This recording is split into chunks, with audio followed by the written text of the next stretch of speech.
គ្នាយើងភាគច្រើនដឹងថាប្រើ it សម្រាប់ជាមួយនឹងសត្វឬមួយក៏ជាមួយនឹងវត្ថុផ្សេងៗអញ្ចឹងយើងប្រើ it តែមានចំនួនមួយណាឧទាហរណ៍ដូចជា it is a cat វាគឺជាឆ្មាមួយក្បាលអញ្ចឹងទៅ it is a rabbit វាគឺជាទន្សាយមួយក្បាលអញ្ចឹងទៅឬមួយក៏ it is a door វាគឺជាទ្វារមកក៏ it is a table វាគឺជាតុអញ្ចឹងទៅអញ្ចឹងជាទូទៅគ្នាយើងយល់បានថា it យើងប្រើជាមួយនឹងវត្ថុឬមួយក៏សត្វអីចឹងទៅប៉ុន្តែ it ក៏យើងអាចប្រើបានច្រើនជាងនឹងទៀតណាគ្នាយើង it ក៏យើងអាចប្រើសម្រាប់ពេលវេលាម៉ោងពេលណាក៏យើងប្រើ it បានដែរឧទាហរណ៍ថា what time is it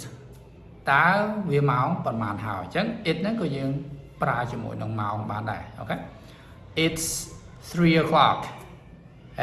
វាម៉ោង3ហើយអញ្ចឹងយើងប្រើ it ដែរ it is អូខេអញ្ចឹង it គឺយើងប្រើជាមួយនឹងម៉ោងពេលបានដែរហើយ it គឺយើងអាចប្រើជាមួយនឹងថ្ងៃបានដែរអូខេអញ្ចឹងឧទាហរណ៍ថា what day is it តើថ្ងៃអ្វីអូខេ what day is it today តើថ្ងៃនេះគឺជាថ្ងៃអ្វីអញ្ចឹងយើងអាចនិយាយថា it is Monday អូថ្ងៃច័ន្ទអូខេអញ្ចឹង it គឺយើងអាចប្រើជាមួយនឹងថ្ងៃបានដែរឬមកក៏យើងអាចនិយាយថា it is my birthday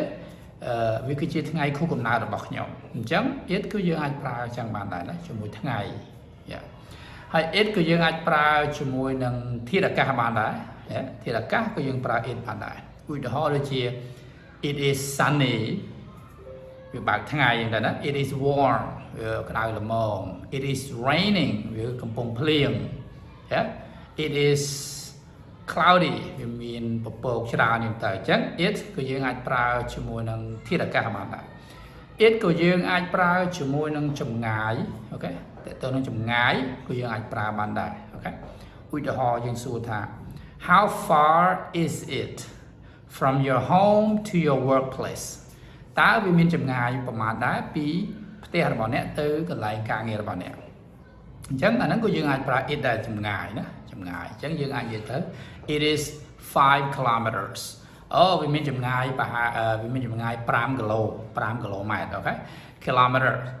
5គីឡូម៉ែត្រណាអញ្ចឹង it is 5 kilometers វាមានចម្ងាយ5គីឡូម៉ែត្រអូខេអញ្ចឹង it គឺយើងប្រើជាមួយចម្ងាយយ៉ាងណាអញ្ចឹងមានច្រើនណាស់ថាយើងគាត់ថា it មួយហ្នឹងគឺយើងអាចប្រើបានច្រើនស្ថានភាពអូខេ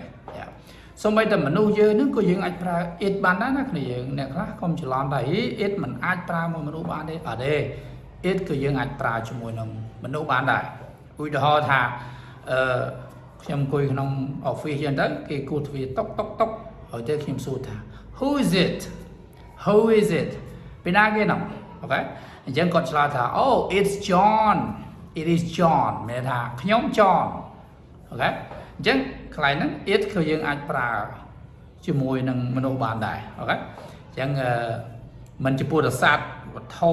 រុក្ខជាតិឬមួយក៏ដូចខ្ញុំបានបញ្ជាក់ប្រមាណពេលវេលាមានធាតុអាកាសមានចម្ងាយមានថ្ងៃគឺប្រើជាមួយមនុស្សបានដែរអូខេអញ្ចឹងមានច្រើនទៀតណាគ្នាយើងអញ្ចឹងយើងកាន់តែរៀនច្រើនយើងកាន់តែដឹងខ្លួនឯងថាដូចអត់ចេះច្រើនទេអញ្ចឹងបានគេតែនិយាយថាកាន់តែរៀនច្រើនកាន់តែល្ងងគេមិនមែនន័យថាយើងអត់ចេះទេមានន័យថាមានអ្វីច្រើនទៀតដែលយើងអត់ដឹងដែលយើងត្រូវរៀនបន្ថែមច្រើនទៀតណាអញ្ចឹងបានបន្តការរៀនរហូតណា